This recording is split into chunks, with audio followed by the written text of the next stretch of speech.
Bonjour à tous. Je m'appelle Diane Fournier et je travaille à la Banque de sang de cordon d'Emma Québec. J'aimerais vous remercier de participer à ce webinaire spécial en français organisé en soutien à la Journée mondiale du sang de cordon. J'ai eu l'idée d'organiser ce webinaire en français pour rejoindre mes collègues ici, à Montréal, mais aussi ceux que j'ai la chance de rencontrer lors d'inspections faites pour la Foundation for the Accreditation of Cellular Therapy dans des pays francophones. J'ai donc proposé le projet au comité d'éducation de FACT et au Dr Étienne Baudou de la Banque de sang de cordon de Liège en Belgique. J'ai reçu énormément d'enthousiasme, de collaboration et de support nécessaires à la réalisation du projet. Je remercie donc chaleureusement le personnel de FACT et particulièrement Mme Michaela Van Morlegen. Un grand merci aussi à ceux qui ont contribué à promouvoir l'événement, soit le Dr Jacques-Olivier B., qui est président de la Société francophone de greffe de moelle, et le Dr Donna Wall, président du Canadian Blood and Marrow Transplant Group. Ce webinaire sera d'une durée d'environ 60 minutes, incluant les présentations et une période de questions. Afin d'éviter toute difficulté technique, ce webinaire vous est transmis en audio seulement. Si vous avez des questions au cours de la présentation, vous pouvez les taper dans le menu Q&A qui se trouve à droite sur votre écran. Vous pouvez poser vos questions à n'importe quel moment de la présentation et nous y répondrons à la fin de celle-ci. Prenez note que ce webinaire est enregistré pour nos collègues qui ne peuvent assister en direct. Alors, je vous parle tout de suite du programme. Nous sommes très choyés aujourd'hui. Nous avons comme conférencière le Dr Eliane Gluckman, qui, est-ce qu'on est obligé de le dire, a été la toute première à transplanter des cellules souches du sang de cordon avec succès. Ensuite, nous aurons une présentation de la part du Dr Étienne Baudou et de moi-même au sujet du congrès Cord Blood Connect.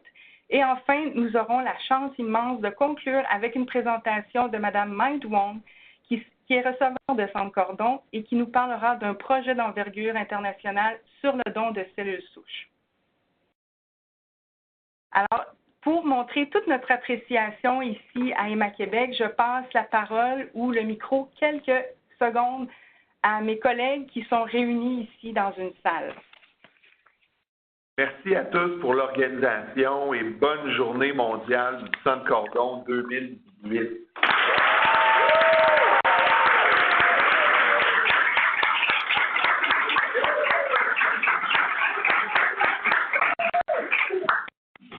Bon, je pensais qu'ils étaient 30, mais on dirait qu'ils sont 150.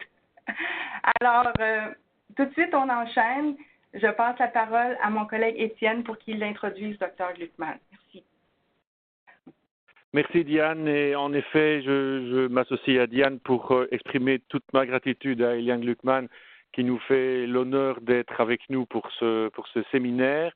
Et comme chacun le sait, donc Eliane a été la première à démontrer que le sang de cordon pouvait être une source de cellules souches hématopoïétiques pour réaliser des transplantations chez l'humain. Eliane a été très longtemps la responsable du service d'hématologie de l'hôpital Saint-Louis à Paris, là où s'est déroulée la première greffe de sang de cordon, et elle est maintenant toujours très active au sein d'Eurocord, dont elle est présidente, et qui continue à réaliser une recherche clinique de très grande valeur dédiée aux greffes de sang de cordon et aux thérapies innovantes basées sur le sang de cordon dans le cadre du traitement d'hémopathie maligne ou non maligne. Et actuellement, Eliane continue à s'intéresser en particulier à des maladies héréditaires telles que la drépanocytose, et je suis très très fier de présenter Eliane comme notre premier orateur. Voilà Eliane, c'est à toi. Bonjour, je suis très heureuse de participer à ce webinaire et je vais essayer de vous brosser très rapidement l'histoire et le développement des greffes de sang de cordon ombilical. Donc, mon exposé parlera d'abord de l'historique et du développement, de l'état actuel des connaissances sur les greffes de sang de cordon, de la comparaison les résultats des greffes avec les autres cellules hématopoïétiques. Et enfin, je dirai quelques mots sur le futur et les recherches concernant le sang de cordon. Suivante. Oui, la première greffe a donc été... Non, suivante, celle d'avant. La première greffe a été faite en 1988. Donc cette année, nous avons fêté le 30e anniversaire de cette première greffe et j'étais très heureuse de voir ce patient suivante qui est actuellement totalement guéri de sa maladie. Il était atteint par une maladie de Fanconi, qui est une maladie, une aplasie médulaire héréditaire très grave, liée à un déficit du DNA. Et voici une photo de cet homme qui maintenant a une vie tout à fait normale. Il est là, 20e anniversaire de la greffe avec sa femme et un petit garçon qu'il avait adopté. La suivante. Nous avons eu beaucoup de personnes qui ont participé au début de la greffe et vous avez sur le premier rang de gauche à droite Johann Kurzberg qui actuellement travaille beaucoup sur les greffes dans les maladies neurologiques. À côté d'elle, notre premier greffé, Mathieu Farot. Il est accompagné de Arline Auerbach, qui avait fait le diagnostic de maladie de Fanconi et qui nous avait envoyé. À côté, je suis là, et à côté de moi, notre premier greffé pour une leucémie aiguë myéloblastique en rechute et qui a bénéficié de notre première banque de sang de cordon ombilical. À l'époque, nous n'avions que 400 unités dans notre banque. Il a reçu cette greffe et vous voyez maintenant qu'il est un adulte guéri et qu'il est en bonne santé. Derrière, Marcela Contreras, qui était la première à faire les banques de sang de cordon en Angleterre. Et derrière, Pablo Rubinstein, qui a fait la première banque à New York. À côté, Peter Werner à Düsseldorf. Jon Warendrot, avec qui nous avons travaillé tout le temps. Paolo Rebula, qui a fait la première banque en Italie, John Wagner à Minnesota et Kato, qui a fait les banques du Japon. Donc vous voyez que nous étions une petite équipe, mais nous avons beaucoup travaillé pour développer cette activité. La suivante. Pourquoi le sang de cordon est particulièrement important? C'est parce que ces cellules sont différentes des cellules adultes. Elles ont un plus grand nombre de progéniteurs immatures, plus de clonogénicité. On peut les expandre beaucoup plus facilement. Ils ont des télomères plus longs.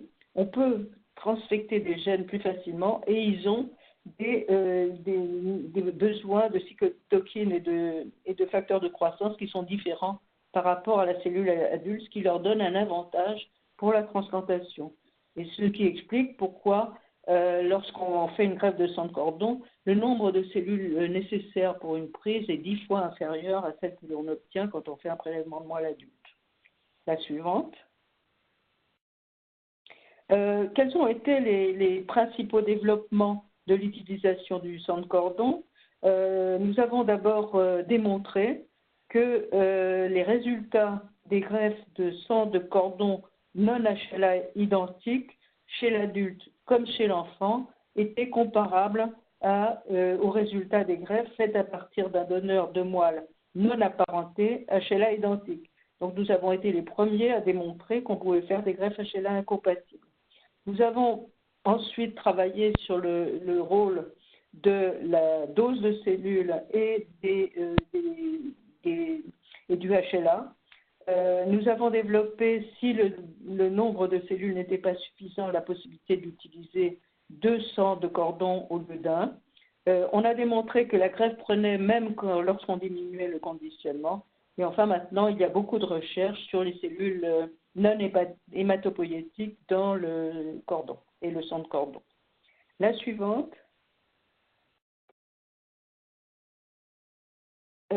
Et tout ceci est lié au fait qu'on a développé des standards pour les banques et actuellement, les banques ont des standards qui sont les standards FACT-Beckcord, qui ont travaillé sur la collecte, la miniaturisation, le comptage du nombre de cellules et la cryopréservation et la décongélation.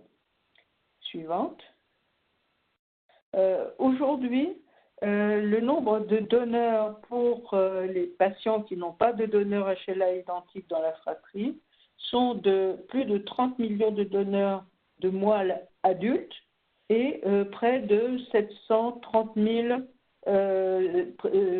unités de sang de cordon disponibles pour les échanges internationaux. La suivante. L'avantage et l'intérêt majeur des greffes de sang de cordon, c'est que si on regarde la probabilité pour un patient donné d'avoir un donneur totalement identique sur les registres internationaux, vous voyez qu'il y a une grande disparité entre l'origine ethnique des patients et la probabilité de trouver un donneur. Par exemple, sur cette courbe, on voit que lorsqu'on est blanc européen, caucasien, la probabilité de trouver un donneur identique est de 80%. Par contre, si on est d'origine africaine, la probabilité de trouver un donneur est de 20%. Et si vous prenez par exemple le cas des Japonais ou des Mexicains, la probabilité de trouver un donneur est de l'ordre de 40%. Donc c'est la raison pour laquelle il était absolument impératif de développer une technique de greffe qui permettait d'avoir des donneurs qui ne seraient pas strictement HLA identiques. La suivante. Les indications chez l'adulte, ce sont essentiellement les hémopathies malignes, essentiellement les leucémies aiguës et les myélodysplasies. Chez l'enfant, c'est un peu différent, puisque 62% des greffes sont faites pour maladies malignes, essentiellement les leucémies aiguës, mais il y a 38% des patients qui sont greffés pour maladies non malignes et qui sont représentés par les déficits immunitaires combinés sévères, les erreurs du métabolisme, les aplasies médulaires et d'autres maladies plus rares. La suivante. Et si on regarde la comparaison avec les cellules des résultats, vous voyez que dans cette étude publiée dans le Lancet en 2007 en collaboration avec Eurocorn et le groupe du CIBMTR aux États-Unis, vous voyez que les greffes de sang de cordon avec un antigène mismatch et un nombre de cellules suffisant donnent exactement les mêmes résultats qu'une greffe de moelle HLA identique. Et si on a un cordon identique avec un nombre suffisant de cellules, les résultats sont même éventuellement supérieurs. La suivante. Et lorsqu'on fait la même étude chez les adultes, vous voyez sur cette courbe que les greffes de sang de cordon donnent les mêmes résultats en termes de survie sans rechute que les moelles avec un antigène différent et que les cellules souches périphériques. Donc, on peut faire ces greffes dans toutes les indications connues. Et la suivante montre qu'on a fait également une étude chez les sujets de plus de 50 ans. Et vous voyez que les résultats des greffes de sang de cordon chez les sujets âgés donnent les mêmes résultats que des greffes non apparentées qui ont un antigène mismatch. Donc, ceci montre que les résultats sont très bons chez l'adulte avec l'utilisation d'une double greffe de sang de cordon et d'un conditionnement atténué. L'avantage chez l'adulte, c'est que le taux la fréquence de la GVH aiguë et chronique est inférieure, ce qui est quand même un avantage chez les sujets âgés et chez les enfants d'ailleurs. La suivante. Ce qui a été très important dans le développement des greffes, c'est l'amélioration de la qualité des greffons et surtout, on a établi le rôle de la dose de cellules et du système HLA. La suivante montre une étude qui a été faite avec la collaboration du CIBMTR et d'Eurocorn qui montre qu'à chaque antigène, à chaque disparité pour A, B, C ou DR, B1, on diminue la survie. pour les identiques, la survie est à 79%, avec une différence, c'est 76%, et on descend à 49% lorsqu'il y a des grandes différences. Et on a vu qu'il y avait d'autres facteurs liés à la mortalité, comme la séropositivité pour le CMV, le conditionnement et les transplantations faites avant ou après l'année 2005. La suivante, ce qu'on a regardé, c'est l'interaction entre les différents HLA et la dose de cellules. On a donc pris la population des patients qui avaient un antigène différent, avec un antigène différent en haute résolution, et vous voyez que la mortalité liée à la greffe augmente avec le nombre, enfin diminue plus le nombre de cellules est grand. C'est-à-dire que lorsque le nombre de cellules est supérieur à 3 10 puissance 7 par kilo, la mortalité liée à la greffe est de l'ordre de 15%, alors que lorsque le nombre de cellules est plus haut, est plus bas, la mortalité est à 45%. Et c'est la raison pour laquelle on a décidé qu'il fallait, pour que le greffon soit accepté, il fallait une dose de cellules supérieure à 3 10 puissance 7 cellules nucléées par kilo. La suivante. Et ceci aboutit aux recommandations pour le choix des unités. La première recommandation, c'est qu'il faut rechercher les anticorps anti-HLA contre le cordon, et ceci est une exclusion de l'unité lorsque c'est positif. Ensuite, il faut regarder le nombre de cellules nucléées par kilo. Il a été fixé à 2,5 à 3 10 puissance 7 cellules nucléées par kilo, ou à 1 10 puissance 5 CD34. Ensuite, il faut regarder le HLA, en sachant que 0 ou 1 mismatch, c'est mieux que 2, et qu'il ne faut pas faire 3 et 4 mismatchs, qu'on préfère les mismatchs classe 1 plutôt classe 2, qu'il faut faire le typage HLA-C et éviter les mismatchs CDRB1. Et ensuite, il faut adapter aux indications. Dans les maladies malignes, c'est la dose de cellules est le plus importante parce que les différences HLA diminuent le risque de rechute. Par contre, pour les maladies non malignes, il faut augmenter la dose de cellules et trouver le meilleur match, car on n'a pas besoin de l'effet antileucémique. Et si ces critères ne sont pas suffisants, on fait une double greffe de sang de cordon. Il y a d'autres considérations qui sont l'accréditation de la banque et son lieu, et d'autres marqueurs qui peuvent être utilisés. La suivante. Donc aujourd'hui, on a plusieurs choix. On peut soit, s'il n'y a pas de donneur HLA identique, soit on peut utiliser un donneur familial haploïdentique, soit un donneur adulte d'un registre qui aurait un seul ou pas de mismatch, ou un cordon match ou mismatch, apparenté ou non apparenté. Le mérite des donneurs par rapport au cordon et aux haplos, aux greffes haploïdentiques doit être déterminé. Et la suivante. Donc, quand on regarde l'évolution des greffes, vous voyez en rouge l'augmentation des greffes adultes non apparentées, les greffes HLA identiques de la fratrie qui augmentent progressivement.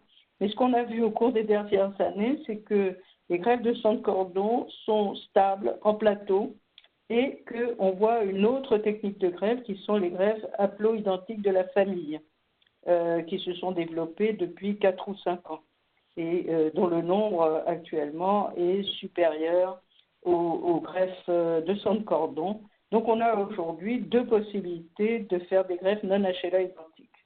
La suivante. Donc évidemment, ce qui est important, c'est de savoir l'utilisation respective de ces 2 techniques.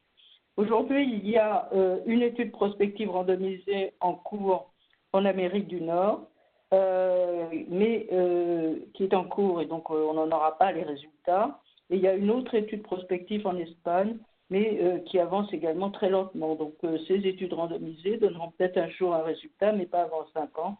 Donc en attendant, il faut étudier de façon parallèle ces 2 techniques de greffe. La suivante. Je vous montre une étude comparative que nous avions faite il y a quelques années, qui a été publiée dans Leukemia. Et vous voyez que quand on compare les greffes haploïdentiques aux greffes de sang de cordon, chez les adultes atteints de leucémie aiguë myéloblastique, les résultats sont équivalents. Et ce qu'il faut savoir, c'est que ce sont des résultats à court terme et qu'on n'a pour l'instant aucune étude donnant les résultats à long terme pour les greffes haploïdentiques. La suivante. Donc, si on veut essayer de répondre à la question, faut-il utiliser un donneur de registre ou un cordon ou un donneur familial? Pour l'instant, on ne peut pas répondre à cette question. Tout ce qu'on sait, c'est que les greffes non HLA identiques sont faisables et qu'il n'y a pas de... Donc, lorsqu'un malade a besoin d'une greffe, il n'y a pas de problème, on trouve toujours un donneur. La deuxième chose, c'est qu'on observe aujourd'hui des survies qui sont comparables chez l'adulte comme chez l'enfant dans les leucémies aiguës, dans les études rétrospectives. Donc, il est nécessaire d'avoir des études comparatives de registre pour essayer de voir comment on peut améliorer les résultats. Et finalement, le choix de la cellule, de la source de cellules, dépend de l'expertise et de la politique de chaque centre. La suivante. Donc, quels sont les développements? Donc, on a montré qu'on pouvait faire des banques de haute qualité. On a établi un network, un réseau de banques pour échanger les unités et l'évolution clinique. On a des résultats à long terme. Les résultats sont comparables à toutes les autres sources de cellules avec moins de réaction du greffon contre l'autre et avec une diminution du risque de rechute. Les résultats se sont améliorés récemment avec des nouveaux conditionnements et des meilleurs choix du donneur. Et on peut utiliser ces cellules pour la thérapie génique et la modulation immunitaire. La suivante. Beaucoup de recherches sont en cours pour identifier les meilleures sources de cellules, pour tester ces cellules pour expansion, pour sélectionner des maladies pour la thérapie cellulaire et génique dans de nombreux modèles, en hématologie, immunologie, pour la neurologie et les maladies vasculaires. On établit des critères de qualité pour la production clinique et on utilise des résultats pour des phases 1 et 2 en fonction des règles éthiques et légales en cours. La suivante. Il y a aujourd'hui beaucoup de développement. On utilise les cellules immunitaires pour améliorer la reconstitution immunitaire et diminuer la rechute. On peut utiliser les cellules mésenchymateuses, les cellules NK, les CAR, T-cells et les T régulatrices. On peut utiliser l'expansion et modifier les cellules pour traiter les maladies non malignes. Et on produit des nouveaux produits pour l'expansion, la thérapie génique, l'édition et l'immunothérapie. La suivante. Et parmi les nouvelles indications pour lesquelles les essais sont actuellement en cours, les maladies auto-immunes. Et donc, les cellules mésenchymateuses ont été utilisées pour la sclérodermie, le lupus, la sclérose en plaques, le diabète et l'autisme et certaines maladies psychiatriques, les infections, l'immunothérapie des cancers, les maladies génétiques, en particulier pour les hémoglobinopathies et les maladies oculaires. Et ces cellules peuvent être utilisées pour la médecine régénérative et les produits sanguins peuvent être utilisés pour la transfusion, le traitement des hémorragies et la cicatrisation. Donc, vous voyez, l'avenir des cellules de sang de cordon et des banques reste très brillant malgré la petite diminution actuelle du nombre de greffes. Merci. Merci beaucoup, Dr. Gluckman.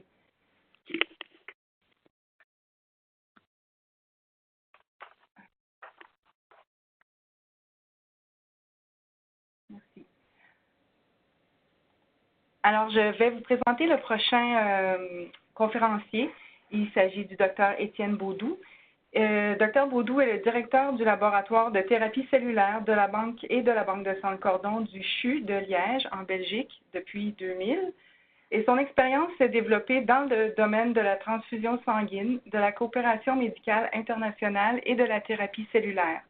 Dr Baudou a été inspecteur FACT, inspecteur JACI et a été le président de la Fondation NetCord. Il collabore actuellement au groupe de travail sur le sang de cordon du WMDA, NetCord, et de la Cord Blood Association. Alors, je lui laisse la parole.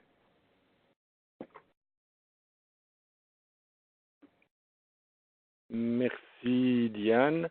Et en effet, je me proposais de vous donner un rapide aperçu des sujets qui ont été discutés lors de la journée FACT WMDA à Miami en septembre dernier.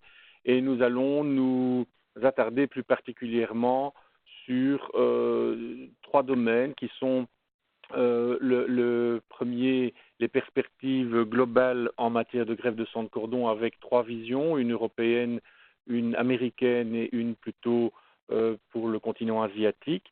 Et puis, nous examinerons aussi les différentes manières d'aborder l'incorporation de nouvelles indications dans les programmes de qualité des banques de sang de cordon. Et puis, je vous dirai un mot très rapide sur les autres sujets abordés. Et donc, pour débuter, voici très rapidement l'exposé donné par Frédéric Baron au nom de l'EBMT, donc le groupe européen de greffe de moelle et de cellules.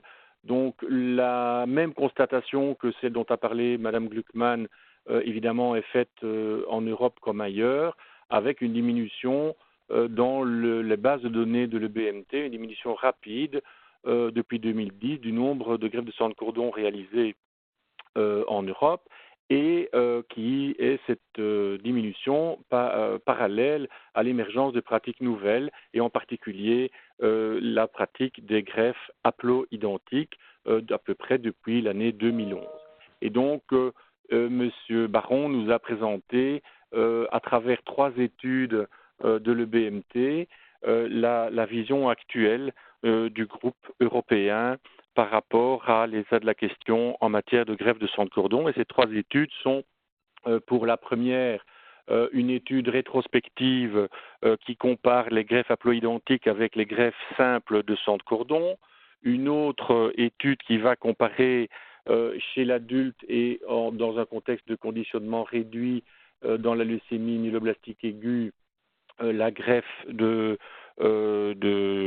sang de cordon et en troisième position, la comparaison des doubles et des simples greffes de sang de cordon dans une autre étude rétrospective de l'EBMT. Et les conclusions de ces études, c'est évidemment très très rapide, c'est que bien sûr on constate la diminution de l'usage du sang de cordon en Europe et il est tout à fait opportun de s'interroger sur les avantages relatifs de chacune des pratiques, greffe haploïdentique et greffe de sang de cordon. On a, dans le cadre du conditionnement myéloablatif, ce qui était le sujet de la première étude rétrospective, un avantage de la greffe haploïdentique, avec toutefois à signaler un point qui pourrait être dans l'analyse défavorable au sang de cordon et qui est l'utilisation d'ATG chez 95% des greffes de sang de cordon par rapport à seulement 30% chez les greffes haploïdentiques, ce qui pourrait avoir un impact défavorable sur les résultats des greffes de sang de cordon. Dans le cadre du conditionnement non myéloablatif, on a un petit avantage du sang de cordon, notamment dans le cadre de la survie sans GVH et sans rechute. Et enfin, dans la comparaison entre les doubles et les simples greffes de sang de cordon, on constate qu'il n'y a pas d'avantage détecté d'une double greffe de sang de cordon, pour autant que la simple greffe ait une richesse cellulaire satisfaisante. La deuxième partie de la matinée a été consacrée à la vision plutôt américaine et cette vision nous a été donnée par le Dr Juliette Barker de New York.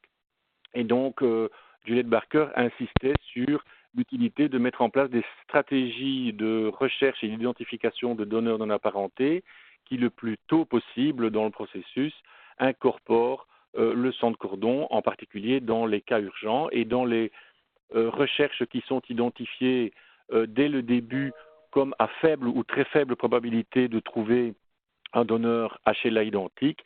Il est intéressant, selon l'équipe de New York, de pouvoir passer très rapidement à la recherche d'un sang de cordon basé sur des critères qui ont été également publiés par la même équipe, en sachant que dans la patientèle de ce centre, il apparaît comme important que tous les patients ne disposent pas d'un donneur haploïdentique et donc le sang de cordon est à envisager avec un degré de priorité relativement élevé. Et donc, la vision de ce centre de New York considère que dans le cas des hémopathies malignes, les résultats du sang de cordon comparés à celles d'un donneur non apparenté HLA identique sont similaires, alors que on a un avantage pour le sang de cordon quand on compare celui-ci avec un donneur qui possède un ou des mismatchs HLA. Les raisons, selon notre collègue américaine, de l'impopularité du sang de cordon sont son coût. Il est évident que le fait de se procurer un greffon de sang de cordon ombilical reste une option assez onéreuse actuellement. Il est aussi intéressant de noter que le post-greffe, après une greffe de sang de cordon, reste d'une gestion compliquée encore aujourd'hui, que les analyses qui ont été réalisées aujourd'hui sur le post-greffe, et ça, Mme Gluckman l'a également souligné, sont toujours centrées sur le post-greffe immédiat et a tendance à un petit peu occulter la moindre fréquence de rechute. Et le sang de cordon est encore vu aujourd'hui comme un dernier recours comparativement aux autres sources de cellules.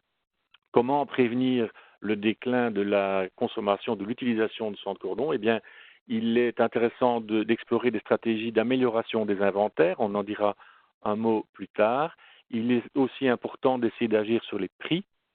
On doit aussi veiller à améliorer l'efficacité des recherches et notamment leur rapidité de manière à assurer l'obtention rapide du meilleur greffon pour chaque patient. Il est important aussi d'améliorer les critères de sélection des unités de sang de cordon et plusieurs stratégies actuellement sont disponibles dans la littérature. Et on a beaucoup d'espoir aussi dans l'émergence de nouvelles technologies dont Mme Gluckman nous a déjà fait part dans son exposé.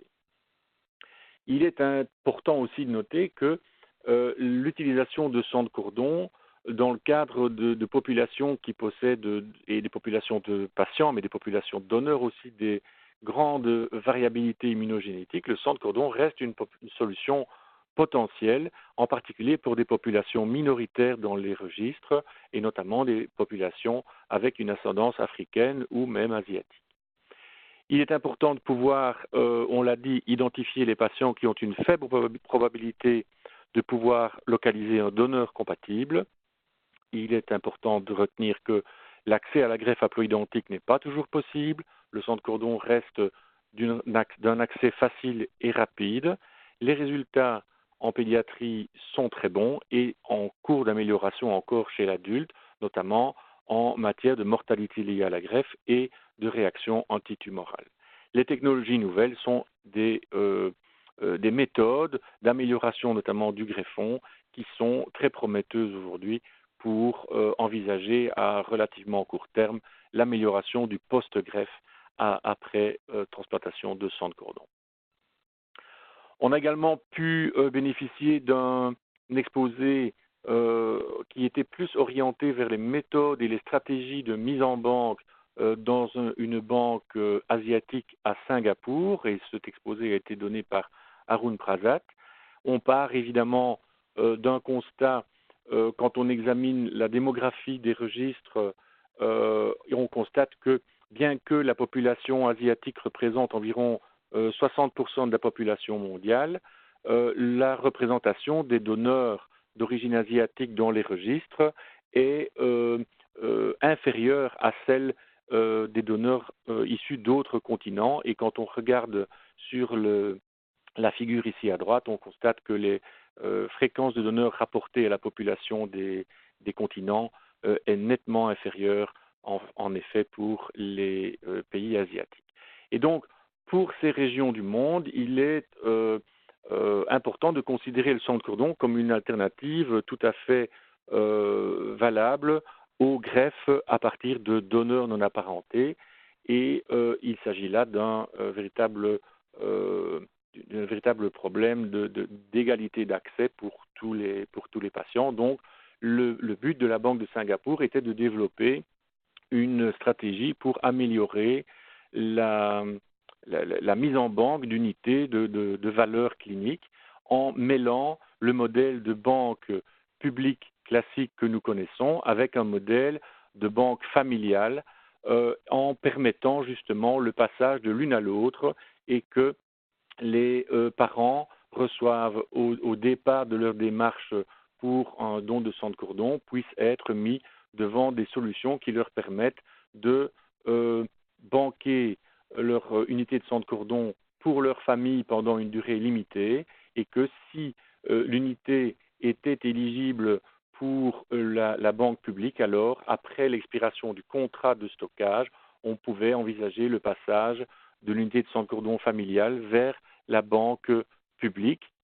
Et c'est donc tout ce projet qu'Arun Prasad nous a présenté, en sachant que 10% des familles qui se présentent à la Banque de Singapour optent pour cette conversion du passage d'un modèle de banque vers l'autre.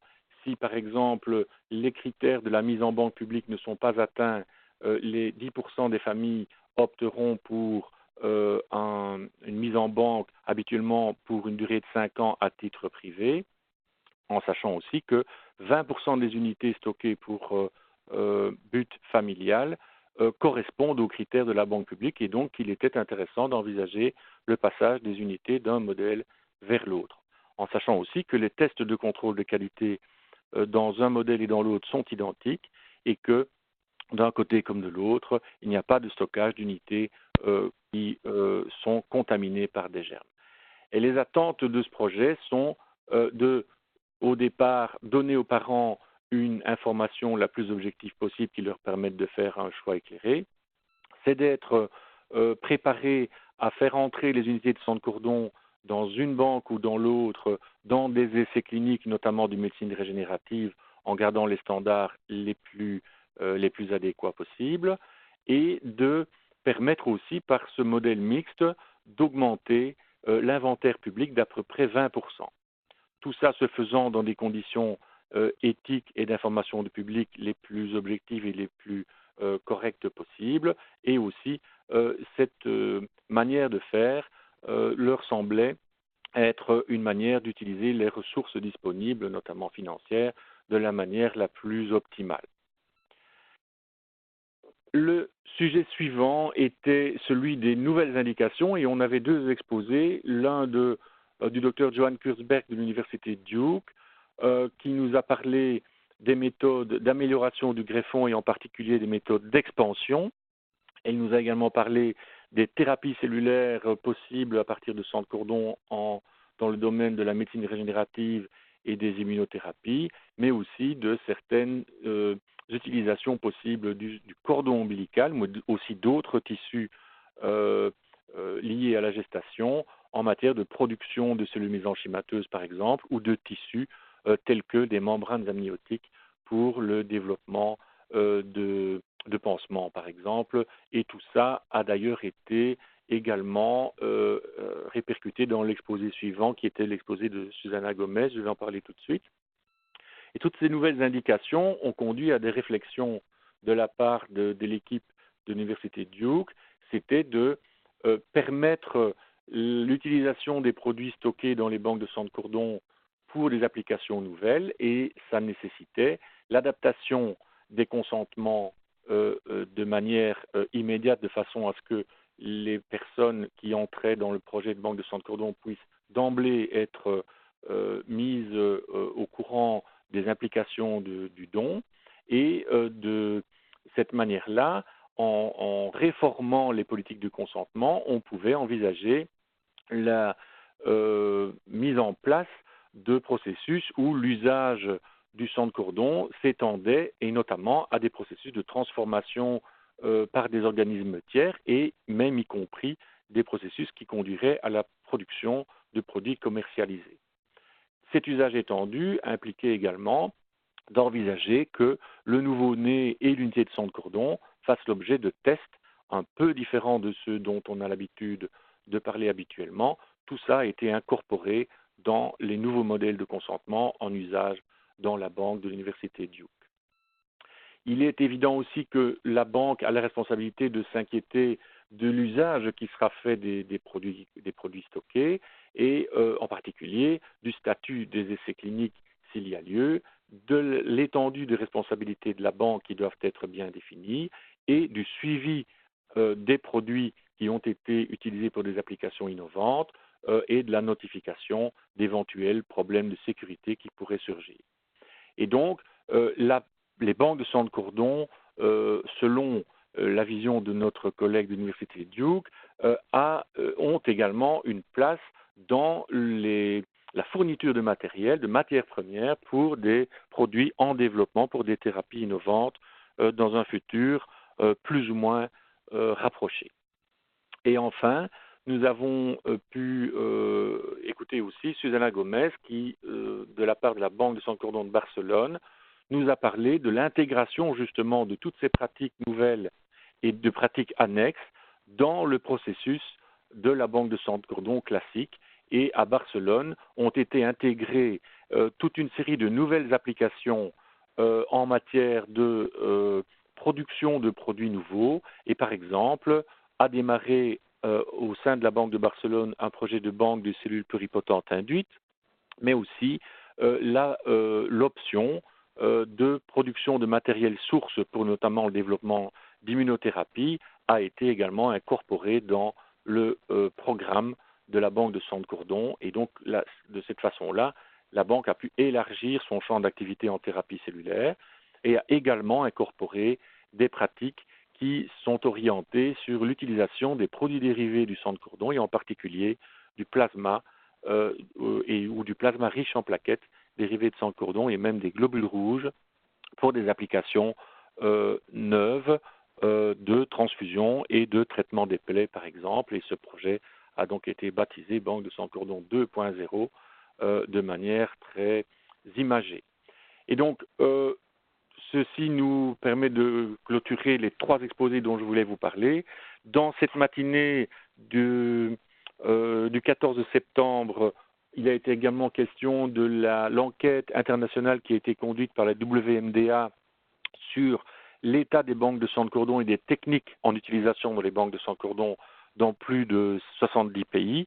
Et je vous invite à aller voir sur le site de la WMDA parce que les résultats de l'enquête, de la deuxième version de l'enquête ont été affichés à partir de ce jour sur le site de la WMDA. Donc vous pouvez trouver là un répertoire de toutes les banques qui ont répondu à l'enquête avec l'ensemble de leurs techniques et l'ensemble de leurs modes d'organisation.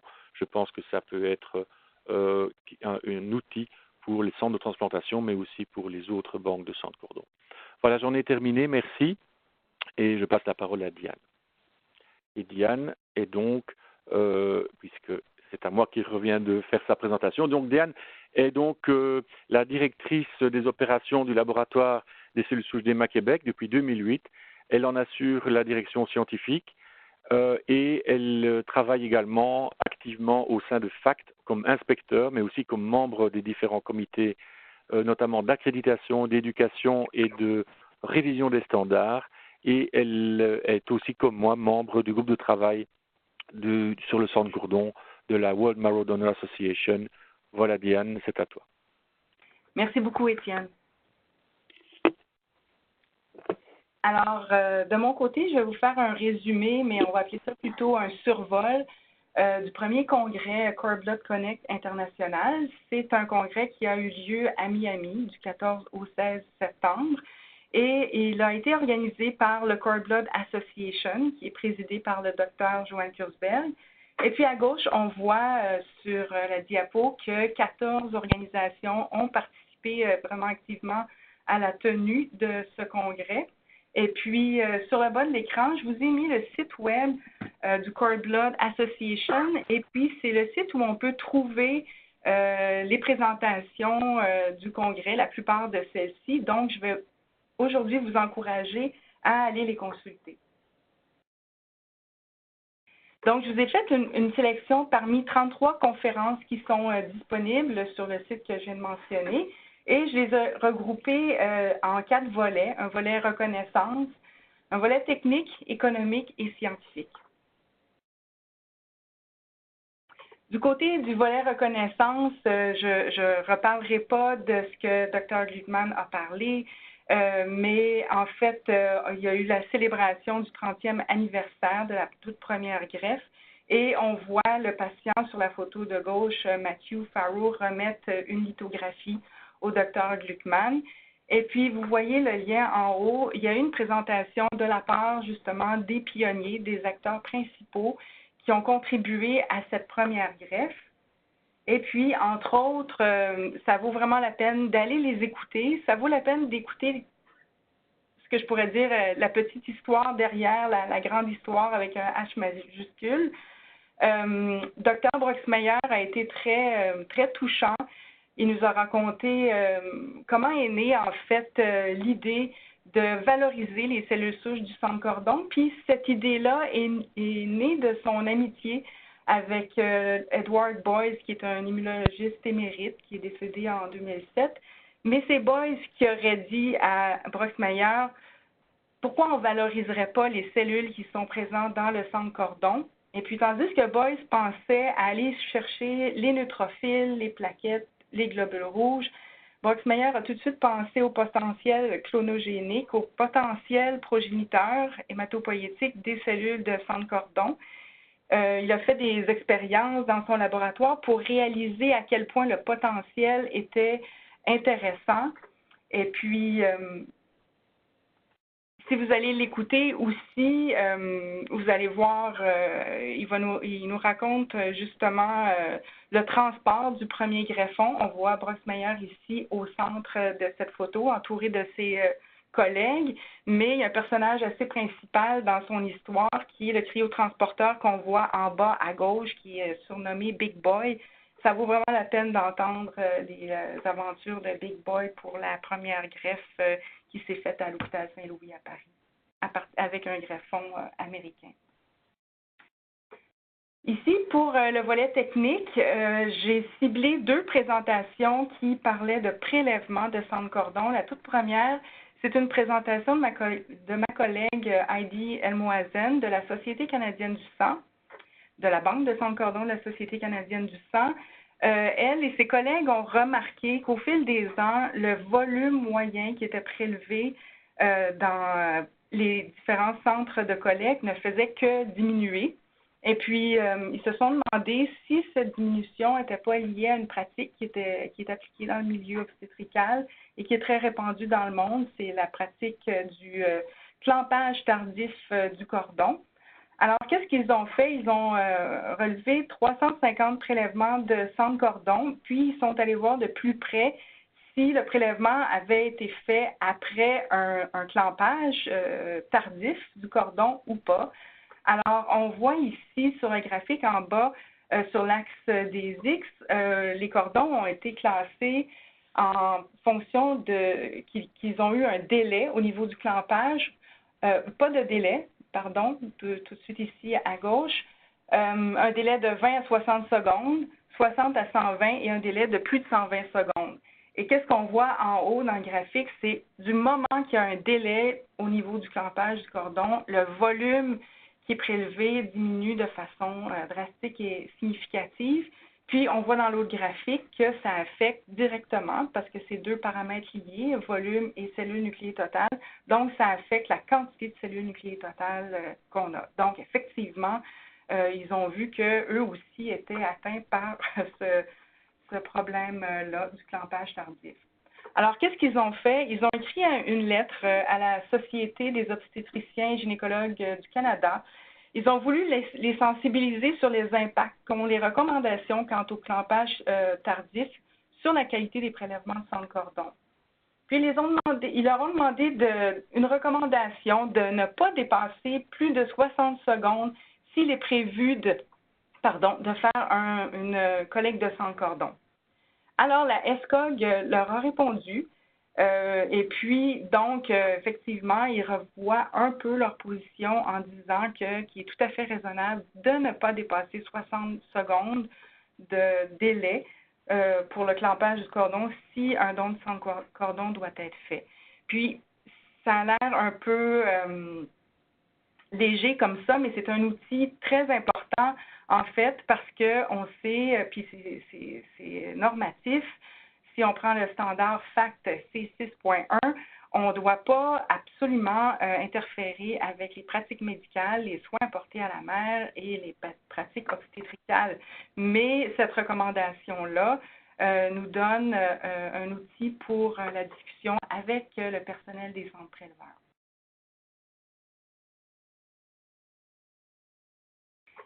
J'ai choisi une autre présentation sur le prélèvement. C'est Mme Deborah Wood, qui est coordonnateur du prélèvement de sang de cordon pour la Banque des Carolines, donc aux États-Unis. Alors, je vous encourage à aller, toute personne qui est impliquée au niveau du prélèvement de sang de cordon ou la formation pour le prélèvement de sang de cordon devrait aller écouter Mme Wood, parce que c'est une présentation qui fait preuve de beaucoup de créativité. Et puis, ils sont très actifs, très mobilisés. Alors, ils nous disent que, Mme Wood nous dit que c'est très important de former le plus de personnes possible, bien sûr, puis d'expliquer au personnel préleveur quelles sont les indications de greffe actuelles et aussi d'aller leur raconter l'histoire des patients qui sont en attente d'une greffe de cellules souches et de raconter leur histoire. On voit ici en haut à gauche qu'ils ont un journal qu'ils maintiennent très actif. Ils sont présents très souvent sous forme de tables d'information dans les hôpitaux collecteurs. Et ils font beaucoup d'activités de mobilisation. On voit un magnifique gâteau en forme de placenta ici en bas au milieu. Et puis, je peux lancer un défi à mon collègue Étienne. S'il me dit qu'il en fait un, eh bien, je m'engage à en préparer un aussi pour chacun de nos centres de collecte. Mme Wood nous montre aussi le suivi, c'est quoi les effets suivis d'un suivi serré sur la formation des médecins. Le graphique en haut à gauche nous montre cet effet-là sur 4 médecins en formation, T1 à T4, les trainees 1 à 4, selon les trimestres. Et on voit que le volume collecté qui est montré à l'axe des Y augmente au 4e trimestre de suivi. Donc, ça vaut vraiment la peine d'effectuer justement cet accompagnement-là. Et puis, bon, en guise de reconnaissance, lorsqu'ils obtiennent des prélèvements de sang de cordon de plus de 200 millilitres, ils envoient un certificat de reconnaissance. Bon, il y a toutes sortes de façons. Ça peut s'adapter à toutes les cultures, mais juste pour l'imagination qui mettent en place pour maintenir ce lien-là actif, je vous recommande vraiment la présentation. J'aborde rapidement un volet économique, mais qui est très important. C'est une présentation du Dr. Candice Capinos, qui est docteur en sciences économiques, et puis qui nous parle, qui nous dit que RAND Corporation, la société pour laquelle elle travaille, s'est vue octroyer un contrat du département américain de la santé et des services aux personnes. Et puis, ils ont eu le contrat d'aller étudier les bénéfices, entre autres, des banques de sang de cordon publiques sur la société. Il faut savoir, n'importe qui est impliqué dans le domaine des banques de sang de cordon connaît les difficultés financières actuelles et ça a été fait dans ce contexte-là. Je n'irai pas en détail du tout dans la méthodologie, tout ça, mais je vais juste ressortir les 2 points ici au milieu. RAND et Mme Capinos et son équipe de RAND ont calculé les coûts de production, mais ils ont aussi calculé les bénéfices qui sont reliés à avoir une banque de sang de cordon ou un système de banque de sang de cordon. Et puis les bénéfices s'élèvent de 775 à 1 milliard de dollars américains aux États-Unis. Et il faut dire que ces bénéfices dépassent d'un facteur de 10 les coûts de production encourus. donc c'est assez clair. Alors, l'analyse, il faut dire, elle ne tient pas compte de la valeur qui pourrait être engendrée par une utilisation accrue du sang de cordon, comme par exemple avec les techniques d'expansion, ou bien si le nombre d'indications venait à augmenter. Pour le volet scientifique, c'est absolument un survol que je fais. Je vous réfère à la présentation de Dr. Broxmeyer sur le homing et l'expansion in vivo. Et dans cette diapo, je veux juste vous montrer qu'il y a plusieurs façons ou il y a plusieurs stratégies de pouvoir accroître le succès de greffe. Mais ici en haut, on parle des traitements ex vivo. Et puis de l'expansion, on voit HSC expansion avec un encadré qui nous montre qu'il y a actuellement plusieurs techniques qui permettent d'expansionner les cellules souches du sang de cordon. Et puis je vous réfère ici à droite sur une photo, ce qui représente le docteur Guy Sauvageau et Anne Marinier, qui ont identifié, caractérisé une molécule UM171, UM pour l'Université de Montréal. Et puis, cette molécule a vraiment une capacité d'expansionner les cellules. C'est une des molécules qui est disponible et testée actuellement. Et puis, les collègues de l'hôpital Maisonneuve-Rosemont de Montréal sont en train de réaliser une étude clinique. Les résultats, semble-t-il, sont très prometteurs et ils seront présentés au prochain congrès de l'ASH, l'American Society of Hematology, à San Diego en décembre prochain. Donc, c'est ici que finit mon survol. Je vous encourage à aller plus en détail écouter les présentations sur le site du Cord Blood Association. Alors, sans tarder, je vous présente Mai Duong. Mai est une jeune mère de famille qui a reçu le diagnostic d'une leucémie myéloïde aiguë en 2013. Mai a subi les traitements de chimiothérapie et a été en rémission à son grand soulagement. Mais 10 mois plus tard, son cancer est revenu. Mai savait qu'une greffe de cellules souches était la seule chose qui pouvait la sauver, mais trouver un donneur était un obstacle majeur. Son frère n'était pas compatible avec elle et Mai, qui est d'origine vietnamienne, a fait face à un défi de taille car les probabilités de trouver un donneur compatible dans sa communauté étaient très faibles. Et on a recouru pour Mai à une greffe de sang de cordon, donc elle est receveur de sang de cordon et elle va nous parler de son projet. Alors, Mai, je te laisse la parole. Oui, merci Diane. Pour ceux qui ont vu la campagne Sauvons Mai Duong en 2014 au Québec, eh bien, c'est grâce à cet effort collectif-là que je suis ici aujourd'hui. Je suis receveuse du sang de cordon.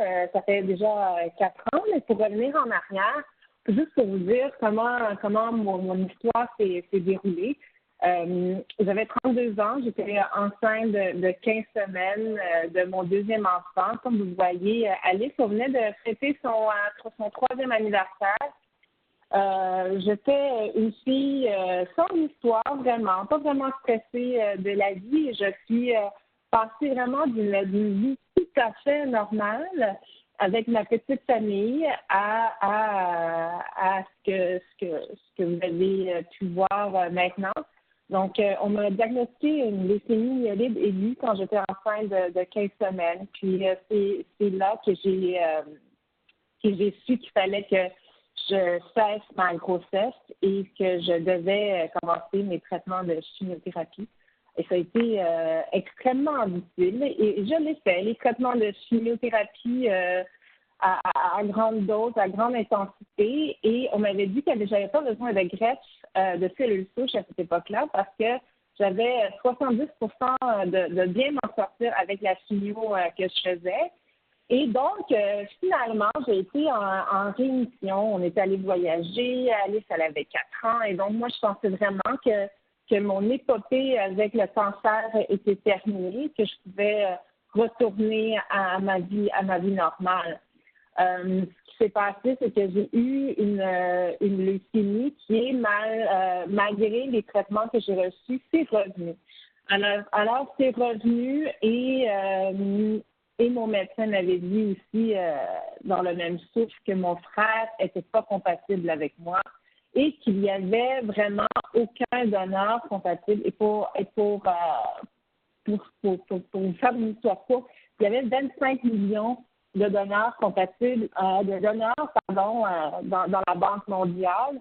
Et étant donné que je suis d'origine vietnamienne, aucune personne n'était compatible avec moi.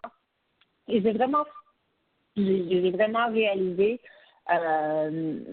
une très dure réalité que les minorités ethniques sont vraiment sous-représentées par beaucoup.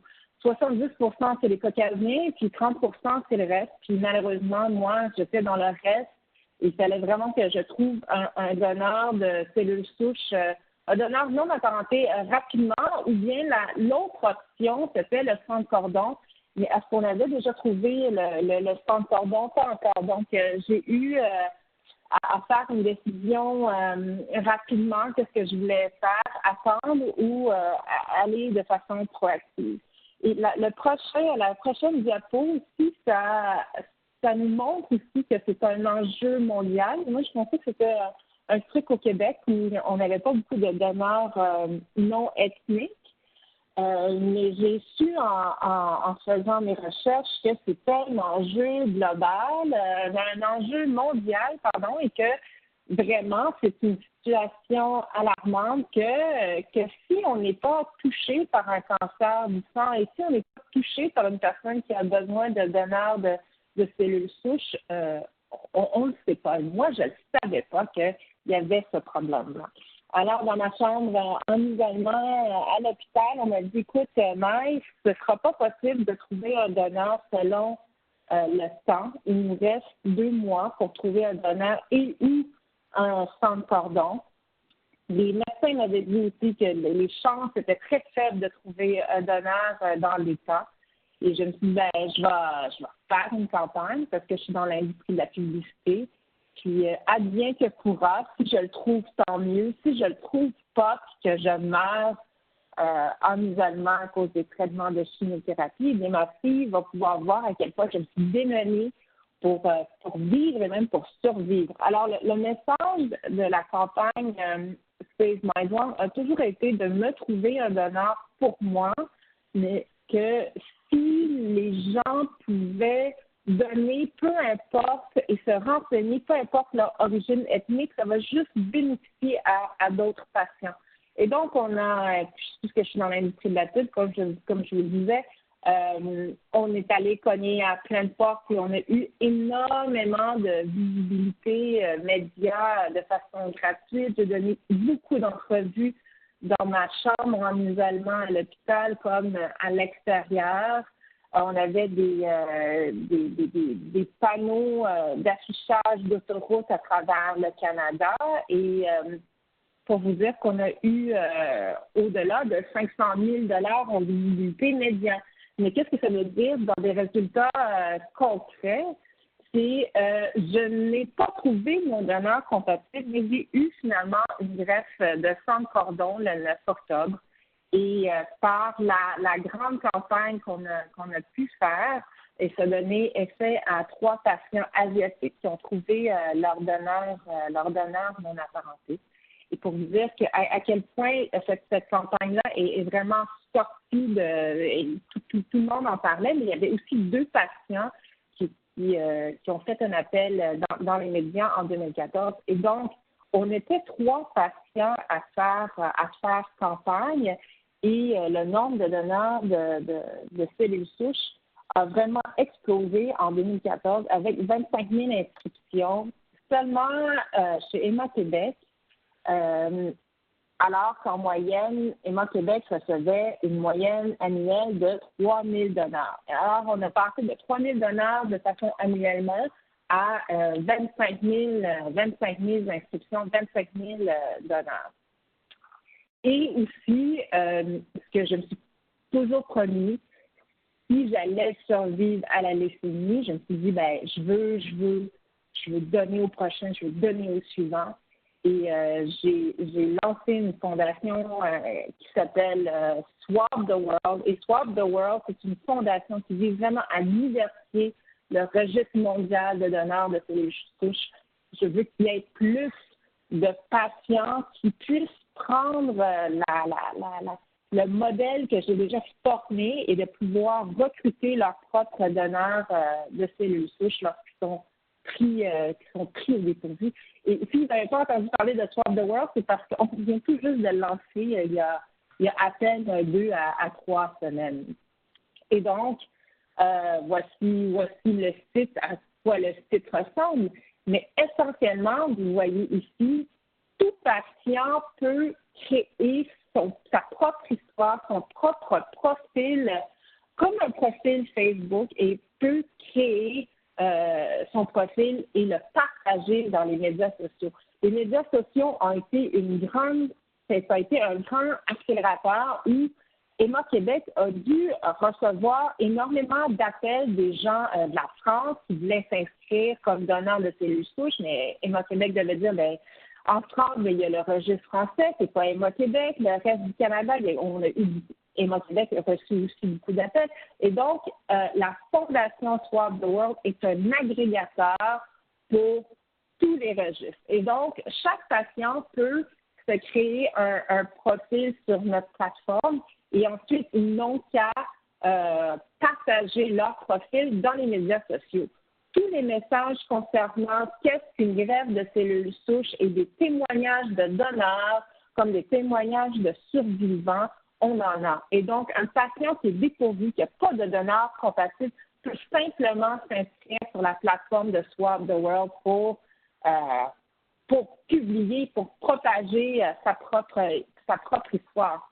Et donc, on est une plateforme de communication. On utilise vraiment un langage qui est non médical parce que on veut aller chercher les 18-34 ans ou les 18-35 ans, ceux qui sont très jeunes. Et donc, on s'éloigne du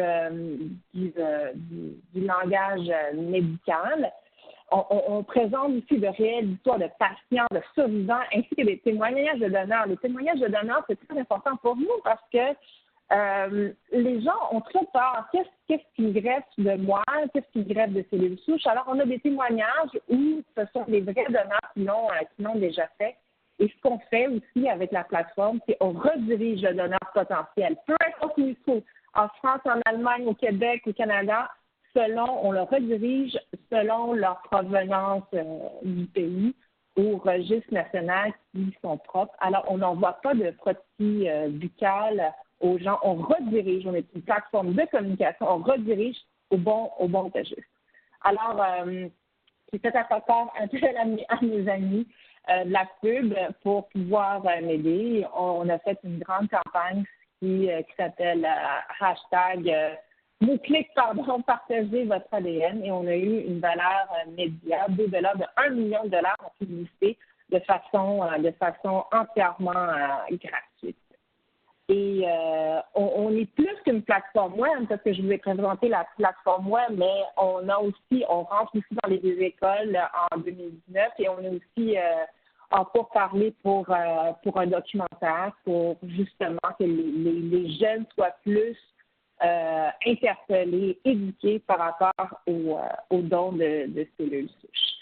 Ça, je trouvais ça très, très sympathique parce qu'on a fait de la une il y a 4 ans lorsque j'avais annoncé au public que j'avais reçu, finalement, j'ai eu un don de 100 cordons, puis à quel point j'étais reconnaissante.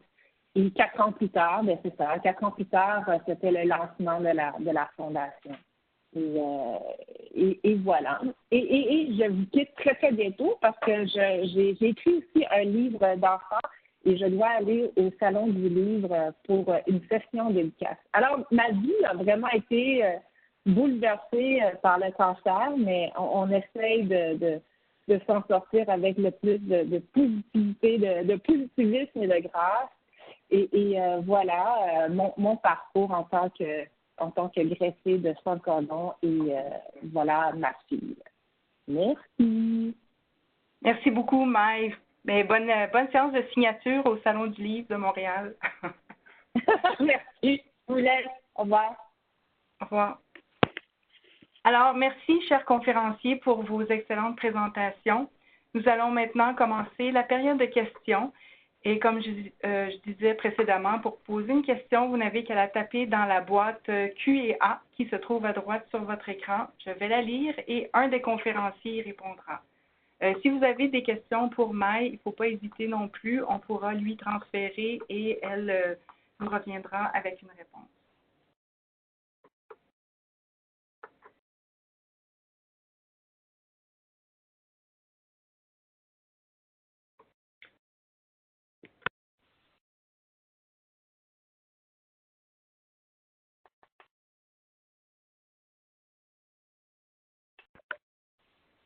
J'aurais moi-même une question pour le Dr. Gluckman. En fait, j'aimerais savoir, Dr. Gluckman, à Miami, on a parlé en comité avec le groupe du WMDA, le groupe de travail sans cordon, que l'expertise pour la greffe de sang de cordon diminuait et que mes collègues reviennent aussi du congrès du NMDP à Minneapolis. Le NMDP en a fait un enjeu majeur de l'expertise au niveau médical pour la greffe de sang de cordon. Est-ce que vous auriez des recommandations à faire ou des pistes pour aider à accroître justement le développement d'expertise chez les hématologues? Bon, c'est difficile de donner des conseils. C'est sûr que plus le centre est expérimenté dans les greffes de sang de cordon, meilleurs sont les résultats. C'est ce qu'on appelle l'effet centre. Et on a montré que les centres qui faisaient plus de 20 greffes par an avaient des résultats qui étaient bien meilleurs que les centres qui en faisaient beaucoup moins. Et ceci est valable partout. Donc, l'expérience, elle s'apprend en faisant.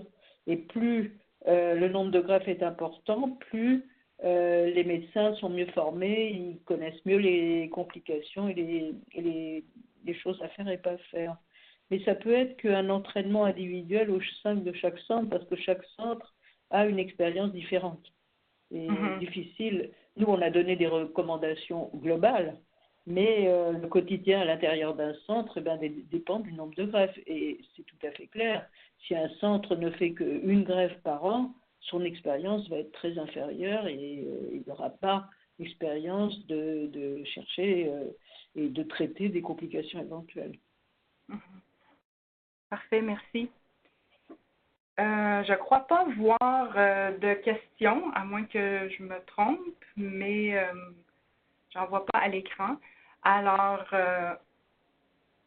si on enchaîne, je dois vous dire que FACT est un partenaire inspirant de la Journée mondiale du sang de cordon.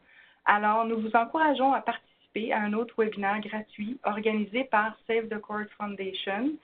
Ce webinaire en anglais aura lieu demain, le 15 novembre, avec notamment en matinée une entrevue avec le Dr. Joanne Kurzberg, une présentation du Dr. Juliette Barker et celle d'un receveur de sang de cordon. Et puis, en après-midi, il y aura des présentations notamment des Dr. Charles Cox, Susanna Cantero-Peral et Joanne Kurzberg.